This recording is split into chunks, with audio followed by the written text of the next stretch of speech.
Hello. Well, today I have been putting the finishing touches to an object I have been working on for about the past couple of weeks.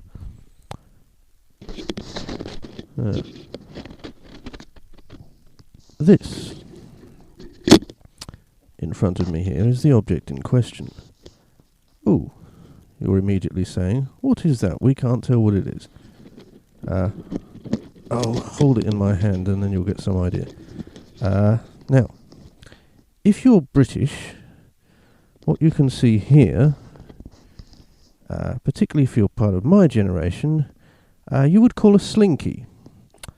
When I was growing up, there was a toy called a slinky, and you could put it on a set of stairs, pull it, and it's a spring, and it would go down those stairs. Well, a few weeks back, I thought, hey, let's buy a slinky and see if we can get it to go down the stairs. I couldn't get it to go down the stairs. Then, amongst my regular haunts on YouTube is someone called Simon Magpie, who's a musical experimentalist, is a very good way of describing him. And he did this first, and I've basically copied him. Cards on the table, I have copied him, but this is that he did his video and this is my video. So what we have here is a slinky. This slinky is attached to a lid. I have bought about 10 lids. I couldn't find one lid on Amazon, so I bought 10 lids. And then today I got in the post some heavy duty double-sided tape, which is what you can see here. This is the sort of tape that you use to hold down carpets and rugs and things. It's very strong, very useful. It's essentially a glue in tape form. And I have stuck the slinky to this lid. Why have you stuck the slinky to this lid, you may well be asking. I bet you are.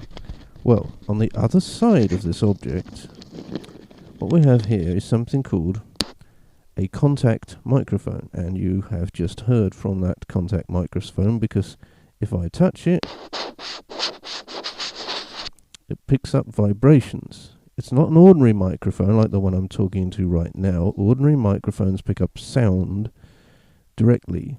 This is a microphone designed for guitarists. I'm not a guitarist. Simon Magpie is a guitarist. He did a video involving a contact microphone. Yeah, he's done other videos recently involving contact microphones. But basically, it's called a transducer. If you've got an acoustic guitar, you can glue this, or stick this, I should say. It's got a little sticky pad underneath, to the acoustic guitar. That will enable this to hear the acoustic guitar directly without having to use a pickup on the strings or a microphone like the one I'm currently talking into. So, yeah, as I say, this is a microphone that picks up vibrations. It's a specialist microphone.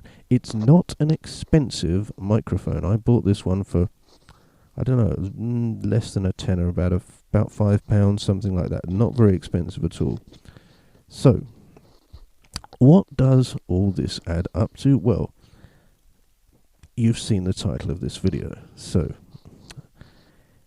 if you then stretch this spring whilst it is attached to this microphone, the following happens. Now this is going to be fun, because I've got to hold one microphone with one hand and an object with another hand and see if I can get all this to work.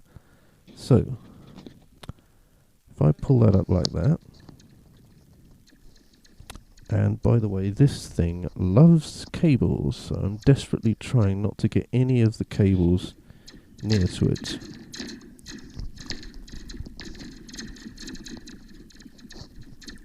You pull it up, and as I said earlier, guitars you pluck it. Let's pull it up a bit more and pluck it again. And these are essentially Star Wars laser bolt sounds.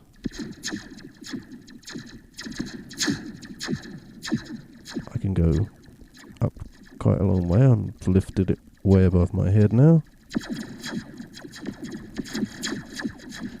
And this thing is incredible and a lot of fun, and was incredibly cheap to construct.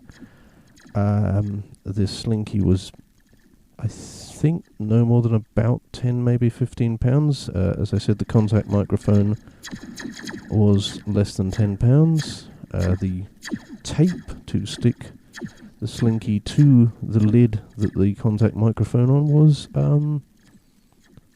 equally less than 10 pounds. It was a very cheap project, but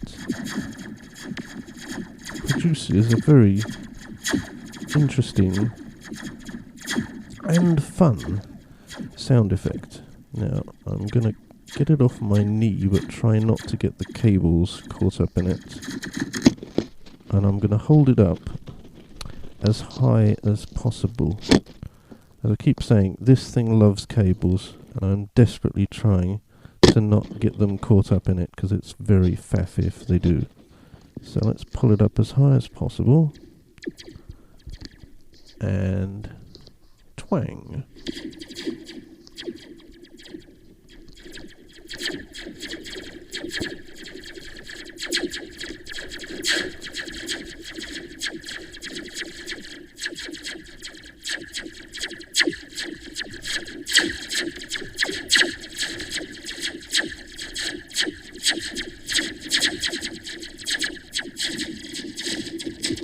I mean, it's entirely analog. It's rather unpredictable, but that is it. I have taken one toy and created another toy using glue, a microphone, a recording device, a mixer, and a lot of cables. It's been rather fun. I don't know what I'm going to do with it. I've got a plan in the back of my head to try and get hold of a sampler next year, so watch this space, because I do intend to put fun and interesting sounds into said sampler for noodling around with. But yeah, there it is, the Star Wars or sci-fi laser bolt slinky.